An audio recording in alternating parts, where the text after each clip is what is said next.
Did you know that Elvis had a secret roommate living upstairs at Graceland for years? A man who slept just steps away from the king of rock and roll in a bedroom that almost no one talks about. Today I'm taking you inside the hidden third bedroom at Graceland that you'll never see on any tour. This is the untold story that even Elvis's own daughter rarely mentioned. Hey there, Elvis fans, welcome back to the channel. Before we jump into this amazing Graceland secret, take a quick second to hit that subscribe button and notification bell so you don't miss any of our exclusive Elvis videos. When people visit Graceland today, tour guides tell them about two bedrooms upstairs, Elvis's bedroom and Lisa Marie's childhood room. But what they don't tell you is that there was a third bedroom up there. This room was home to one of Elvis's best friends for years before Elvis turned it into something else. The upstairs of Graceland has always been a mystery to fans. Since Elvis died in 1977, this area has been completely off-limits to the public. Even today, no matter how much money you have, you cannot go upstairs at Graceland. It was Elvis's private space, his getaway from the world, and only his closest friends and family could go there. Lisa Marie once said, "I remember having time with him upstairs. He had a TV and a chair and a table for himself in my room. So at any time I could wake up and he would be in there. He spent a lot of time there when I was there." This rare look into their private life shows how the upstairs was truly Elvis's special place. But before Lisa Marie was born, and even during her early years, there was another bedroom upstairs at Graceland. And in that bedroom lived Charlie Hodge, probably Elvis's most loyal friend. Charlie and Elvis met in the army in 1958. Charlie was only 3.5 weeks older than Elvis, but he acted like a big brother to him. They became friends on the ship going from America to Germany. This was a very sad time for Elvis because his mother Gladys had died just a month earlier. Charlie helped Elvis feel better during this hard time by telling him jokes and trying to cheer him up. Both men loved gospel music, and they would often sing together. This love of music would later become an important part of their working relationship. When Elvis came back from the army, he did something very special. He invited Charlie to come live with him at Graceland. Charlie wasn't married, so he said yes and moved into the third bedroom upstairs, right next to Elvis's bathroom. This went on for several years, making Charlie one of the few people who truly knew what Elvis was like in private. In a rare interview, Charlie said, "When I first moved into Graceland, my room was upstairs." He went on to explain that this changed when Elvis decided he needed a bigger closet.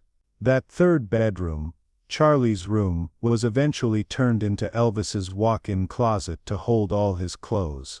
Charlie didn't leave Graceland after losing his upstairs room.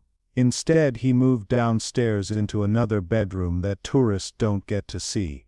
"Then I moved downstairs into a room next to where the 3 TVs are in the wall, and I lived down there for years," Charlie explained.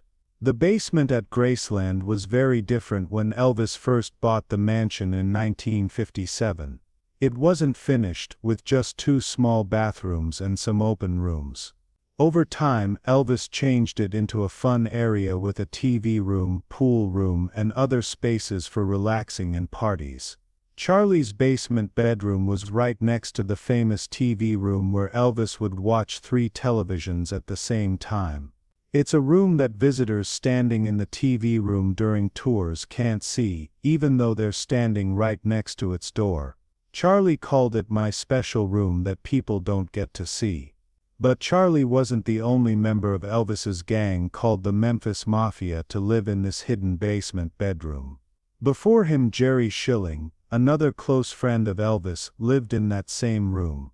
Jerry once honestly described it by saying, "My room downstairs isn't part of any tour because frankly it just ain't much to look at." This room was actually changed from what was originally a storage space. It had a bathroom and a closet where Graceland's Christmas decorations were kept. Even though it wasn't fancy, it became Charlie's home for many years as he stayed by Elvis's side. In the last years of Elvis's life, Charlie moved again, this time to an apartment above the garage at Graceland. The last couple of years that Elvis was alive, I lived in a garage apartment, Charlie shared. Even with this move, he stayed close by, always ready to help his friend. Charlie's relationship with Elvis wasn't just personal, it was professional too. Starting in 1969, Charlie joined Elvis's band as a guitar player and singer.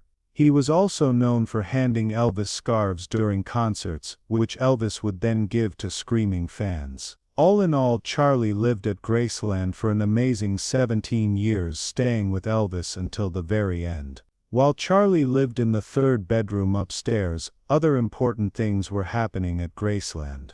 In spring 1963, just before she turned 18, Priscilla moved in with Elvis. She would later describe life at Graceland in clear detail. "We had our food delivered by the door and it was cold. I mean, he did like it cold, and it was dark, and it could get real lonely, like a cocoon, almost like a womb, I guess, just enclosed." When you think about it, Graceland was both a mansion and a home. To the world it was the glamorous estate of a superstar. But to those who lived there it was simply home, with all the everyday realities that entails. Elvis had specific preferences for how he wanted his environment. He liked it cold and dark, creating a cocoon-like atmosphere that some, like Priscilla, found lonely at times. By November 1967, Elvis was getting ready to be a father. He hired an architect to design Lisa Marie's nursery. When Lisa was born, the upstairs of Graceland changed again, with one bedroom now for Elvis's daughter. You can almost imagine the joy and activity as this space was prepared for the newest member of the Presley family, the Princess of Graceland. After Elvis and Priscilla got divorced, they shared custody of Lisa Marie. During her visits to Graceland, Lisa became close with Elvis's girlfriend, Linda Thompson. Linda's friend Jeannie Lame once shared a touching story about seeing Elvis put Lisa to bed. He started to sing her a little lullaby. It's like a Norman Rockwell painting. He's singing to his little girl 5 years old. It's these small, intimate moments that show us the real Elvis, not the jumpsuited performer on stage, but the loving father singing his daughter to sleep. These are the moments that happened in the private spaces of Graceland, away from the public eye. The second floor of Graceland had more than just bedrooms. Elvis created an office for himself next to his bedroom. It had a special desk given to him by RCA to celebrate sales of his 1961 soundtrack album for Blue Hawaii. This high-tech desk had a built-in radio and small TV, very modern for that time. The office had padded walls to keep out noise, and Elvis also had an organ there that he would play whenever he felt like it. Elvis didn't just use his office for business. It was also a creative space where he could play music and relax. The organ in his office shows that music wasn't just Elvis's career, it was truly part of his everyday life, something he turned to even in his private moments. Elvis's bedroom was as special as you might expect for a king. It had a custom-made extra-large bed with black and gold colors. There was even a TV on the ceiling so Elvis could watch while lying down, a very unusual feature for that time, showing Elvis's love for both comfort and innovation. There's a story about how Elvis once shot his TV when he saw Robert Goulet performing. While this might be a bit of Elvis folklore, it does highlight how Elvis's bedroom was his domain, a place where he could react honestly and be completely himself, away from the public eye that followed him everywhere else. What makes the story of Charlie Hodge and the third bedroom so interesting is how it shows the family-like atmosphere that existed at Graceland. Elvis wasn't just a global superstar living alone, he created a home filled with friends and loved ones who were there through good times and bad. Elvis was known to be very generous with those close to him. He gave cars and jewelry as gifts, but perhaps his greatest gift to friends like Charlie was providing them a home at Graceland. There was a sense of belonging and community within those walls that many celebrities might never experience, surrounded as they often are by people who want something from them rather than true friends. Charlie once talked about the fun they had at Graceland. "We had a lot of parties downstairs, you know. We didn't never take the parties up here. I mean down in the pool room and the TV room, that's where Elvis would have parties." This shows how Elvis kept certain spaces for certain activities. The upstairs was private and peaceful, while the basement was for fun and socializing. It's worth taking a moment to think about how unique Charlie's experience was. For 17 years he lived with one of the most famous people on the planet. He saw the real Elvis, not just the public image, but the man who came home after concerts, the friend who needed someone to talk to, the person behind the legend. When fans think of Elvis today, they often picture him on stage in Las Vegas, or in movies like Jailhouse Rock. But Charlie knew an Elvis that few others did.